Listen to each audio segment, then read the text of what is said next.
வணக்கம். இப்போ நம்ம பார்க்கக்கூடிய பதிவு என்னன்னு பார்த்தீங்கன்னா,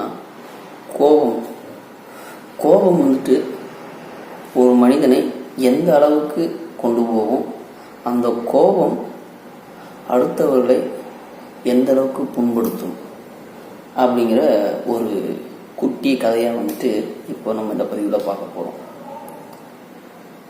அப்படி நம்ம சொல்ல வர்ற கதை என்ன அப்படிங்கிறத நீங்கள் கொஞ்சம் நல்லா உள்வாங்கி புரிஞ்சுக்கிட்டீங்கன்னா, அதுவும் உங்களுக்கு வரக்கூடிய கோபத்தை அடுத்தவர்கள் மேல் காட்டக்கூடிய கோபங்களையும் கொஞ்சம் குறைச்சிக்கலாம் அப்படின்னு ஒரு எண்ணமே உங்களுக்கு தோண ஆரம்பிக்கலாம். அப்படிப்பட்ட கதை தான் இந்த கதை. சரி, வாங்க அது என்ன விஷயம்னு பார்ப்போம். ஒரு வீட்டில் ஒரு அப்பா பையன் 2 பேர் இருக்காங்க. அவங்க பையனுக்கு அடிக்கடி எதிர்த்தாலும் கோபம் வரும். எல்லாரும் மேலேயும் கோபப்படக்கூடிய குணம் கொண்ட ஒரு பையன். அவர் ஒரு நாள் அவங்க அப்பாட்ட எப்பா எனக்கு அடிக்கடி கோபம் வரும், அதை நான் கட்டுப்படுத்தணும், யாரு மேலேயும் அதிகமாக கோவப்படக்கூடாது, அதுக்கு நான் என்ன செய்யணும் அப்படின்னு அந்த பையன் அவங்க தந்தையிடம் கேட்குறாப்புல. அதற்கு அவங்க அப்பா ஒன்று சொல்கிறாப்புல. என்ன சொல்கிறாருன்னா, ஒரு சுத்தியிலையும் ஒரு பை நிறையா ஆணியையும் கொடுக்குறாப்புல.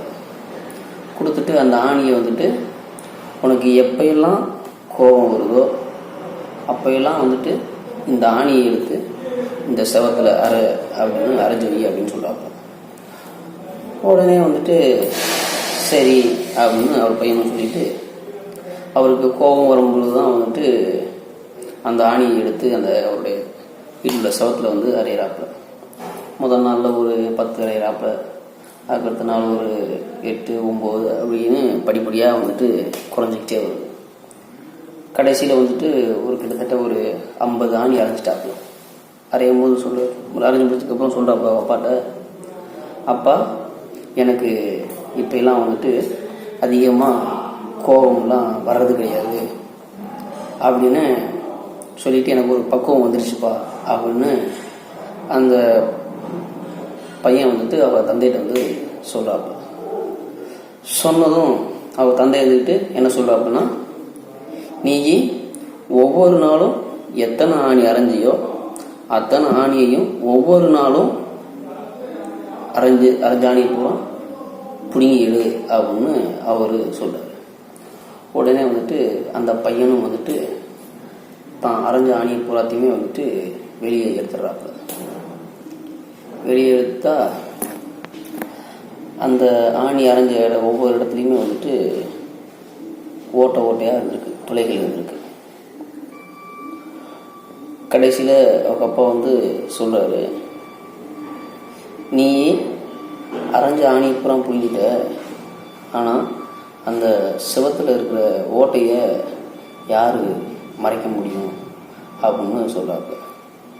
அதனால தான் சொல்கிறேன், ஒவ்வொருத்தங்க மேலே படக்கூடிய கோபங்களையும் இதிலையும் கட்டுப்படுத்தணும். ஏன்னா நம்ம ஒரு வார்த்தையை சொல்லியாச்சுன்னா அந்த வார்த்தையை திரும்ப பெறவே முடியாது. அதனால் கோபத்தை குறைக்கிறது ரொம்ப நல்லது. ஏன்னா கோபப்பட்டு ஒருத்தங்க மேலே நம்ம சொல்லும் போது அந்த வார்த்தைகள் அவங்களுடைய ஆள் மனதில் எப்பயுமே அழியவே அழியாது. என்னைக்கா இருந்தாலும் அதை அவங்க மனசில் யோசிச்சுக்கிட்டே இருப்பாங்க. அதனால் ஒவ்வொருத்தங்கிட்டையும் வார்த்தையை விடும்போது பார்த்து வார்த்தை விடும். நன்றி, வணக்கம். நம்ம சேனலை சப்ஸ்கிரைப் பண்ணுங்க.